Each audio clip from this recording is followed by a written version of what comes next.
এটা most probably অন্য কোনো টেবিলের অর্ডার। আমি এখনো কিছু অর্ডার করিনি। ম্যাম স্যার বললো আপনি কফি খেতে পছন্দ করেন, তাই আপনার জন্য কফি পাঠিয়েছি। Phone sir. বসতে পারি? অবশ্যই। কেমন আছো? ভালো আছি, তুমি কেমন আছো? ভালো, বেশ ভালো। এখানে রেস্টুরেন্টটা আমার। মালিক? তোমার মা কেমন আছে? কেয়া কেমন আছে? মা খুব ভালো আছে। আর কি এখন এলএলবি-তে 3rd ইয়ার, আগের মতো আর ফেল করে না, ভালো স্টুডেন্ট। জেনে ভালো লাগলো। তোমার মা কেমন আছে? ভালো আছেন?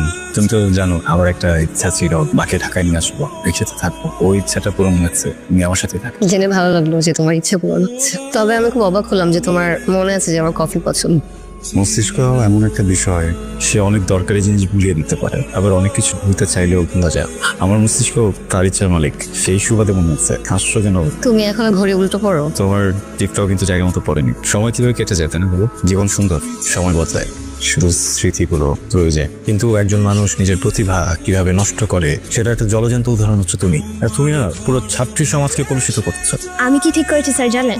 আমি ধনীর কোনো ছেলেকে বিয়ে করে ফেলবো। আপুর কথা অনুযায়ী আমি দেখতে শুনতে সুন্দর, আর স্কুলের বাইরে ছেলেদের লাইন দেখে এ ব্যাপারে আমার আর কোনো সন্দেহ নেই যে আমি সুন্দরী। সো কোনো ধনীর ঘরে আলালের দুলালকে বিয়ে করে ফেললে আমি সারাটা জীবন চিল করতে পারবো। পড়ালেখা মানে একটা স্ট্রেস, লাইফে এইসব স্ট্রেস নিতে আমি চাই না, বুঝছেন sir? I deserve two be treated like a princess. Sir আপনার গত মাসে বেতন। ও ধন্যবাদ, আসলে আমার একটা সময় পেলাম, খুবই দরকার ছিল। আমাকে ধন্যবাদ দিয়ে। হ্যাঁ, কিন্তু খালামো তো আপনার ধন্যবাদ নিতে চাচ্ছি। কেয়া ফার্স্ট টার্মে 3টা সাবজেক্টে ফেল করেছে। ওর যদি সামনে রেজাল্ট না ভালো হয় তাহলে খবর আছে, মা আরও যেতে যাবে। আমি কোনো কিছু করতে পারবো না। খালাম্মা খেপে গেলেও তো আসলে কিছু করার নেই। সমস্যাটা হচ্ছে পাকনা কথা বলে। আচ্ছা স্যার, আপনি প্রতিদিন একই শার্ট পরে আসেন কেন বলেন তো? যে পছন্দ 14টা একই রকম দেখতে নিয়ে ফেলেছি, সময় বাঁচি। বুঝলাম, ঠিক আছে, ক্যারি। আপনাকে না ভালো মনে করেছিলাম, কিন্তু আমি ভুলছিলাম, আপনি এতটাও ভালো না। স্বাভাবিক, পৃথিবীটাই আমার, বুঝলে? তোমাকে নিয়ে আমারও মনের ভিতরে অনেক আশা ছিল, কিন্তু আমার সকল আশা বালি হয়ে গেছে। আপনাকে আমার অনেক ভালো লাগে। ভালো লাগে বললে ভুল হবে, আমি আপনাকে অনেক ভালোবাসি। অনেক মানে অনেক। অবাক হচ্ছেন যে কিভাবে এত ভালোবাসি? আপনি দেখতে অনেক সুন্দর, একটু ছ্যাবলা আছেন, আমি স্মার্ট বানিয়ে নিতে পারবো। ওই যে একটা কথা আছে না, প্রেমে পড়ে গেলে মানুষ নাকি পাগলামি করতে শুরু করে। আমার সেই পাগলামি ধরেছে। আমার পাগলামি হলেন আপনি। আপনি আমাকে চাইবেন, আমার মতো ভালো মেয়েকে চাওয়া দোষের কিছু না। আপনি ঘাবড়াবেন না। আর একটা কথা, নিজের থেকে মনের কথা জানাচ্ছি বলে অন্যরকম ভাববেন না। এটা ভালো হবে না, কিন্তু বলে দিচ্ছি, একটুও ভালো হবে না। শুধু বলবো I love you Zahid, I love you. Sir আপনি কেমন আছেন স্যার? শরীর ভালো আপনার? এতদিন আসেননি কেন? আপনার স্টুডেন্ট তো আপনাকে মিস করতে করতে পাগল হয়ে গেল একদম। খালি জিজ্ঞেস করে স্যার কোথায়, স্যার কোথায়। আসলে কে আসলো? ও জাহিদ, তুমি? সাথে একটু কথা বলে দেবে? হ্যাঁ হ্যাঁ বাবা, আসো আসো। কি বললা বড় সমস্যা? কি বড় সমস্যা বলো তো? খালাম্মা, আমি বাসা পাল্টে ফেলেছি, মিরপুরে শিফট হচ্ছি। তো তাতে কি হয়েছে? আমি ভাবছিলাম যে আমি কে পড়াবো, মানে ঢাকা শহরের ট্রাফিকের অবস্থা তো আপনি জানেন। দেখা যাবে প্রত্যেকদিন অনেক দেরি হয়ে যাবে আসতে। শোনো, তাহলে তোমার মিরপুরে যাওয়ারই কোনো দরকার নেই। যেভাবে পড়াচ্ছিলা সেভাবেই পড়াতে থাকো। চিন্তা করবেন না, ব্যাচমেট আছে, খুবই ভালো ছাত্র ছিল। আর সবচেয়ে ভালো ব্যাপার, তো এখন স্টুডেন্ট পড়ায়। গত বছর 4 জন স্টুডেন্টকে পড়াতো, 4 জনই প্লাস পেয়েছে। তুমি বলতেছো ভালো হবে, ঠিক আছে, তাহলে তুমি ওকে বলো। ঠিক আছে। জাহিদ, অনেক সময় কেয়ার রেজাল্টের কারণে তোমার সাথে একটু অন্যরকম ব্যবহার করছি। আবার তোমার স্যালারিটা দিতেও দেরি হয়ে গেছে মাঝে মধ্যে। তুমি কিছু মনে করো না বাবা। কি বলছেন আপনি খালাম্মা? আমার মা তো গ্রামে থাকেন, মায়ের কমতিটা সবসময় আপনাদের এখানে এসে পূরণ করেছি। আমার কখনোই মনে হয়নি যে আমার মা দূরে আছে। সবসময় মনে হচ্ছে আমার মা আমার সামনেই বসছেন। হ্যালো, কে বলছেন? আমি শাহিদ বলছি। আপনি আমার নাম্বার কোথায় পেলেন? তুমি কল করেছিলে একবার, আমি পড়াতে যাইনি, তখন সেভ করে রেখেছিলাম নাম্বারটা। সেভ করেছেন? এক কাজ করেন, ডিলিট করে দেন। আপনার তো আমার নাম্বার দরকার নেই, আমারও আপনার নাম্বার দরকার নেই, তাই আমিও ডিলিট করে দিই। হ্যালো হ্যালো হ্যালো, হ্যাঁ বলেন, শুনছি। তোমার সাথে দেখা করতে চাই। কি দেখা করবেন? দেখা করার তো কোনো দরকার নেই। আপনি তো বুঝিয়ে দিয়েছেন, আপনি তো আমার বোনকে পড়ানো বন্ধ করে দিয়েছেন, আরেকটা টিচার দিয়ে দিয়েছেন। তার মানে তো অ্যান্সারটা আমি বুঝেই গিয়েছি। আমার কথা শোনো, আমি কেন তোমার সাথে দেখা করতে চাই এটা তুমি বুঝো, এটা তুমি জানো, সেটা একটু ভাবতে হবে। একটু ভাবো, ভাবলে বুঝতে পারবে। ভেবে দেখেছি, অনেকবার ভেবে দেখেছি। ভেবেই ফোনটা রেখে দিচ্ছি, আমি রাখি, বাই। রেনুমা, ছাত্রীর বোনের সাথে প্রেম করার বিষয়টা আমার চোখে অন্যায়। আমি এই জন্য ইয়াতে কোনো একটা স্যার খুঁজে দিয়েছি। ভয় পাওয়ার কিছু নেই, ও ছেলে ভালো, স্যার হিসেবেও ভালো। আমার বন্ধু তো, আন্টিকেও একটু মিথ্যা কথা বলতে হলো। মিথ্যা না বললে কেন পড়াবো না এটার কারণ বলাটা কঠিন হয়ে যেত। এখন যেহেতু কেয়াকে আর পড়াচ্ছি না, তাই বিষয়টা আমার কাছে আর অন্যায় মনে হচ্ছে না। আসলে সত্যি কথা বলতে আমি না ভয় পেয়ে গেছিলাম। আমার মনে হয়েছিল আর কোনো সম্ভাবনাই নেই, আমার জীবন থেকে সারা জীবনের জন্য চলে গেছে। আসলে আমি না খুব যন্ত্রণায় পড়ে গিয়েছিলাম, আর এই যন্ত্রণা থেকেই আমি বুঝলাম যে মুখে ভালো লাগার থেকে আপনার জন্য ভালোবাসাটা আমার মধ্যে অনেক বেশি। দেখো, আমার বাবা মারা গেছেন যখন আমার বয়স 21। মা আছেন বাড়িতে। অনার্সটা পাস করতে না অনেক বেশি কষ্ট হয়ে গেছে। বাকি বন্ধুরা পাস করার পরে কেউ বিদেশে চলে গেছে, কেউ আবার মামা চাচার জোরে চাকরি করছে। আমার মা বাবা চাচা কোনোটাই নেই, তো তাই স্ট্রাগল করতে হচ্ছে, চাকরিটা হচ্ছে না। আমার মা উনি আসলে মানুষের বাসায় কাজ করতেন, তারপরেও অনেক সাহায্য করেছেন আমাকে। দেখো, ভালোবাসা আমার মতো শূন্য পকেটের ছেলেদের জন্য না, এরকম মতো বলবেন না, ভালোবাসা সবার জন্য, সার্বজনীন। বাস্তবতা সার্বজনীন। বাবা, কথা তো ভালোই বলতে পারেন, দেখে তো চুপচাপ মনে হয়, কথায় তো ভালোই দাম। ওইটা আসলে অনেকেরই আছে, সবাই হয়তো প্রকাশ করতে পারে না, মাঝে মধ্যে হুট করে প্রকাশ হয়ে যায়। সেদিন একটা কথা বলেছিল না যে আমি একই শার্ট প্রতিদিন পরে আসি, আমি বলেছিলাম যে না, একই রকম দেখতে বেশ কয়েকটা শার্ট আছে। মিথ্যা বলেছি, শার্ট আসলে একটাই, টি শার্ট আছে 2টা, কিন্তু ওটাও পরার মতো না। মানে পরে আমি বন্ধুর কাছ থেকে কিছু টাকা ধার করেছিলাম, 3টা শার্ট কিনেছি। আমি জানি আপনার একটা শার্টের কলারের এখানে একটা দাগ আছে। কি বলো? আমি তো নিজেই কখনো খেয়াল করিনি। আমি আপনার সবকিছুই খেয়াল করেছি। মানুষ যারা আপনার কেয়ার করে তার সবকিছু আসলে চোখে পড়ে। আপনি যদি মনে করেন যে আমি আপনার কিছু যাচাই করে দেখিনি, তাহলে সেটা ভুল। আমি সবকিছু যাচাই করে বুঝে শুনে করেছি, সুস্থ জ্ঞানে, সুস্থ মস্তিষ্কে। আমাকে চাকচিক্য আকৃষ্ট করে না, আমাকে আকৃষ্ট করে সরলতা, যেটা আপনার মধ্যে ভরপুর। বাকি প্রেমিকদের মতো প্রতিদিন রেস্টুরেন্টে নিয়ে যেতে পারবো না। তো আমি চা খেয়ে নিবো, রঙের দোকানেও কিন্তু চা খেয়ে ডেট করা যায়। ভালো কোনো উপহার দিতে পারবো না। ফুটপাথ থেকে ছোট একটা কানের দুল বা যে কোনো কিছু দিলেই হবে, কিন্তু মন থেকে দিতে হবে। আমি বছরে একটা মতো জামা দিতে পারবো, তাও খুব ভালো দামের হবে না, হয়তো মন থেকে দিব। একসাথে নিউ মার্কেট যাবো, আমি কিন্তু দামাদামি খুব ভালো করতে পারি। দামাদামি করে তোমার জন্য একটা শার্ট কিনে জিতিয়ে দিই, আর নিজের জন্য কম দামি কিছু চয়েস করে নিই। দামি পোশাক আসলে কোনো বিষয় না, আসল বিষয় হচ্ছে সঠিক রুচি। বাহ, এক ক্লাসে কি সহজে আপনি থেকে তুমি বলে ফেললে। কেন, অদ্ভুত লাগছে? কিছুটা। আসলে নিজের থেকে ছোট বয়সে কোনো মেয়ে কখনো নাম ধরে গঠন করে বলেনি, তো একটু কেমন যেন। তোমার এই ছেলেটাকে বিয়ে করে ফেলা উচিত। আমি এটা করতে পারবো না, তোমার জায়গায় আমি অন্য কাউকে মানতে পারবো না। কিভাবে বললে তুমি এটা এত সহজে? রেনুমা, তোমার জীবনে বাস্তবতা নতুন এসেছে, অর্থনৈতিক কষ্ট কি তুমি জানতে না। তোমার এই পরিস্থিতি যদি আগে থাকতো, তাহলে হয়তো বা আমার মতো ছেলের দিকে তুমি কখনো ফিরেও তাকাতে না। দেখো, আমার কিন্তু তোমার উপরে কোনো রাগ নেই, কারণ আমি জানি এখানে তোমার কোনো দোষ নেই। তুমি তোমার জায়গায় একদম ঠিক আছো। ফেইলের আমি, আর আমার মতো ফেইলের কখনোই ভালোবাসা উচিত না। বা এই ফেইলের যদি কখনো ভুলবশত কাউকে ভালোবেসেও ফেলে, তার উচিত না আমাকে ভালোবাসাটা দেয়া। আমি তো সবসময় এটাই মানতাম, এটা ভেবেই নিজেকে শক্ত রাখতাম, সবকিছু থেকে দূরে রাখতাম। কিভাবে যেন তোমার সাথে জড়িয়ে গেলাম। আমাদের উচিত ছিল বাস্তবতা ভেবে তারপর সম্পর্কে যাওয়া। বাস্তবতা দিয়ে তো ভালোবাসা হয় না। তো বাস্তবতার কাছে তো ভালোবাসা হেরে যায়, তাই না? ভালোবাসার মানুষগুলো হেরে যায়। হ্যাঁ, তোমাকে দেখো, তুমি কিন্তু এখন পর্যন্ত তোমার মাকে বলতে পারোনি যে তুমি বিয়ে করতে চাও না, কারণ তোমার পরিস্থিতি তোমাকে বলতে দেয়নি। আমি তো তোমাকে চিনি, তোমাকে বুঝি, তোমাকে জানি। তুমি এতদিন 100 বার হয়তো তোমার মাকে বলে দিতে যে তুমি আমাকে ভালোবাসো, তুমি বিয়েটা করবা না। আমাকে সে কখনো জিজ্ঞেস করতে না তোমার কি করা উচিত। আমার মনে হয় আমাদের এই সম্পর্কটা এখানে শেষ করে দেওয়া উচিত। আমি চাই না, চিন্তা করলে আমার দম বন্ধ। চাইতে হবে তোমার। দম বন্ধ করে কিভাবে বাচ্চা চাইতে শিখতে হবে তোমাকে। আমি একটা হতভাগা ছেলে, যার মা প্রত্যেকদিন গ্রামে কুড়ে কুড়ে মরছে, কারণ আমার পরিবারের ভাগ্য বদলানোর সেই ক্ষমতা আমার হাতে নেই, কিন্তু তোমার হাতে কিন্তু আছে, বুঝছো? তুমি চাইলে সবকিছু বদলে যাবে, বদলে ফেলো নিজের পরিবারের ভাগ্য। আমি তোমার মাকে এমন অবস্থায় দেখতে চাই না, আমি টিয়াকে এমন অবস্থায় দেখতে চাই না। রেনুমা, আমি ওই প্রেমিকই না যে সেলফিশের মতো শুধু নিজের ভালো থাকার বিষয়টা ভাববে। আমি ওই প্রেমিকই না যে নিজের সুখের কথা ভেবে তোমার পুরো পরিবারকে বিপদে ফেলে দেবে। আমি ওই প্রেমিকই না যে নিজের সারা জীবনের শান্তির জন্য তোমার চোখের কাজল নষ্ট করে দিবে। তুমি প্লিজ বিয়েটা করে ফেলো, প্লিজ। আমি বিয়ে করবো না, ভুল করতে পারবো না। আচ্ছা, বিয়ে করতে হবে না তোমাকে, আমি চলে যাচ্ছি। আর এখন তুমি যদি নাও চাও, তারপর তোমাকে চলে যেতে হবে, কারণ আমাদের দুজনের রাস্তা আলাদা এখন থেকে, আমাদের দুজনের পথ আলাদা এখন থেকে। এভাবে ভুল আমি ঘটনা করে দিব, প্লিজ আমাকে ছেড়ে যেও না। সব ভালোবাসায় ঘর বাঁধে না, সব ভালোবাসায় হৃদয় থাকে না। আবার সব ভালোবাসায় ঘর বাঁধে, সব ভালোবাসায় হৃদয় থাকে। সবই হয় যার যার পরিস্থিতির মতো। আমাদের বিচ্ছেদটা কিন্তু অন্যরকম না। আমি তোমাকে ঘৃণা করতে পারবো না, তুমি আমাকে ঘৃণা করতে পারবা। আমাদের বিচ্ছেদে ঘৃণা থাকবে না। অনেক বছর পর যখন আমাদের দেখা হবে, তখন দেখবা ভিতরে ঘৃণা নেই, ভিতরে ক্ষোভ নেই।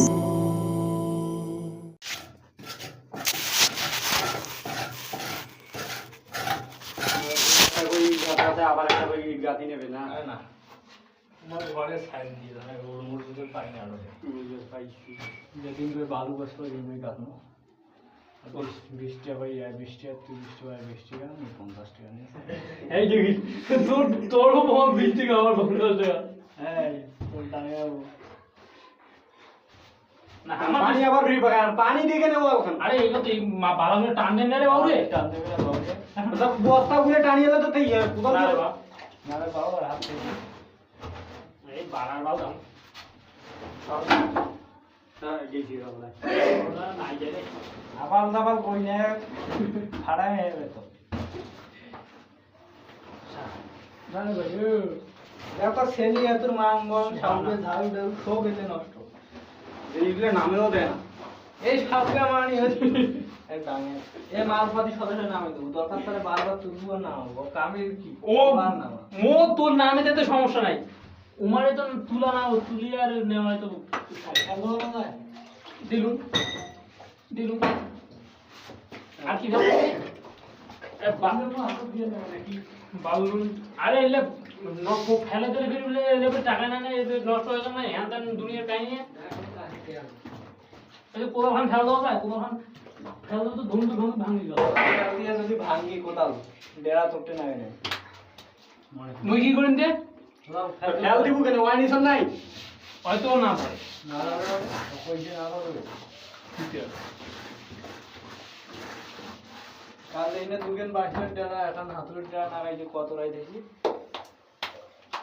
মনে নাই দেখিস না সব নাই তো লাগ জল কিছু কাম করার জন্য কিন্তু ভিডিও করে বাদ আছে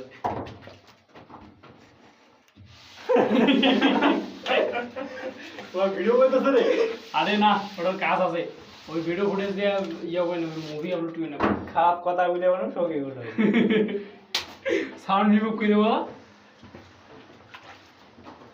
ওটার কাজ আছে ভিডিও বানা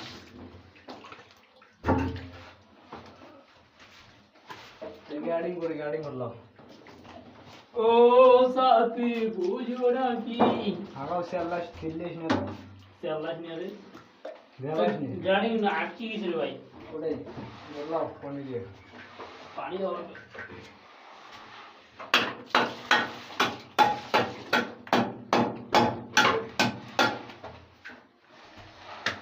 হ্যাঁ বান্না খাড়ি দাও রে আরে বান্না খাড়ি দে তো রে এই তুই কোথায় বরকত এলা আর কি কই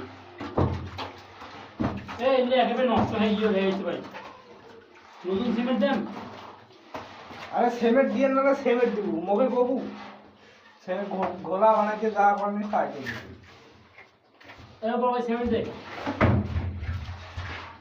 গোলা বলে আমাদের বেশি করে বানাইতো বাবা এখন পরিষ্কার নিতে জ্বালা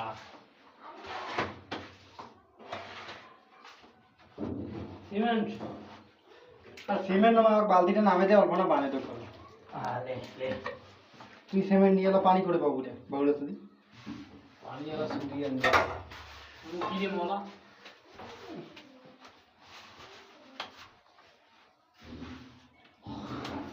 ও সাথী বুঝবো না বস বলে একেবারে ওইখান খোলা দিতে ওইখান ডাঙ্গাবো এইখান মুই আর থোড়া থোড়ি ফাড়ে ফুড়ে ডাঙে ডাঙে বাইরে যাই আর সাতরে এখন শর্ট দো আমি লই গো কাটটা গুলো ওটা খাওয়া হইতো জলে সাথে সাথে নিয়ে যায় কি পাটা ডুবে সাতরিটা না আগে যায় সাতরিটা তো আরে সাত পিড়ে তো হয় এই আর মোবাইলে খাবুই গরে দেশকে মাল না লাইট জ্বলে দিছো মারা তুই দেখি দেখি কাম করবি আবার বাবা আমার কেমন করে মোবাইলটা নেই বলতে কোনো ব্যাপার না কিন্তু ভিডিওটা ধরে ক্যান্সেল না হয় ওটা 1.5 ঘন্টা ভিডিও লাগবে ওই জন্য তোকে লাগাইতে চলবে 1.5 ঘন্টা ভাই বসু ওই ইয়া ভিডিওর সাথে এডি অ্যাড করে দিয়া খুব মারবো মানে তাই বলি এটা ফির দেখানো এটা ওটা থাকবে মানুষ দেখলে দেখে না দেখলে নাই মানুষ তো দেখে বুঝি ইনকাম ভিডিও আচ্ছা টাও 18টা দেখাইছি কাম করে কিন্তু 18টা দেখি আমার কাছে সেটা আর জানে না এই বলা বাবা পাড়া কসম ওকে বেড়া ভিডিও করে আবার গাইলে লিখো আরে গাড়ি দে তো মারা লে ওটা একটা কোনি ঝেলি আছে এবার নি থাপাস করে চাপ পারবে মুই এ ওরে মানে বাল দিয়ে থেকে ফেলে দিতেছিস তুই কি বলেন তো হয়তো নাই বাল দিয়ে কন্ট্রাক্টর দেখে কোন দিন বাল দিয়ে চাপ পায় ও বাবা সেই দিন আমি আর খেয়াল নেই আগে ওই নট ক্লাব আমি তুই বলা এটা বুয়ার মাথা নিয়ে ওটা ঢুকি দে বুয়ার মাথা ঢুকি দে আই যে নাই তাই আমাকে জিনিস আগে তো জানাই এখন কি আমি জানি তো ঘোলা মানে কিছু রে ওই গোলাবারে কিছু ওড়ে যায় কি আর করবো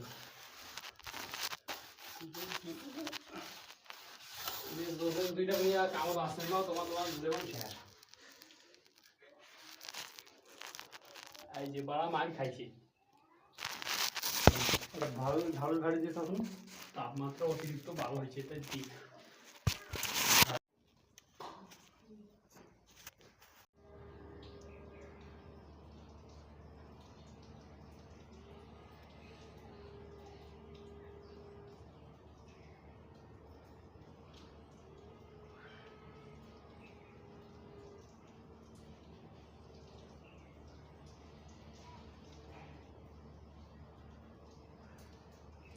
আরে এরা তো মানুষই না রে ভাই, এরা কখনো মানুষ হতে পারে না।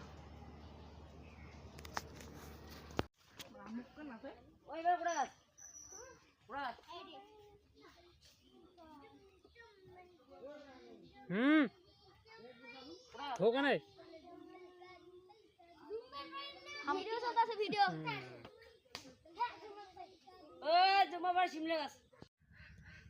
কত বড় হ্যাটট্রিকার হয়েছে তোমাদের লিওনেল মেসি, বলো তো এই আমাদের এই রেকর্ডটা ভাঙতে মাত্র 14 সেকেন্ডে একটা গোল পারবে নাকি? পারলে তাকে আমি বস মানবো, বস।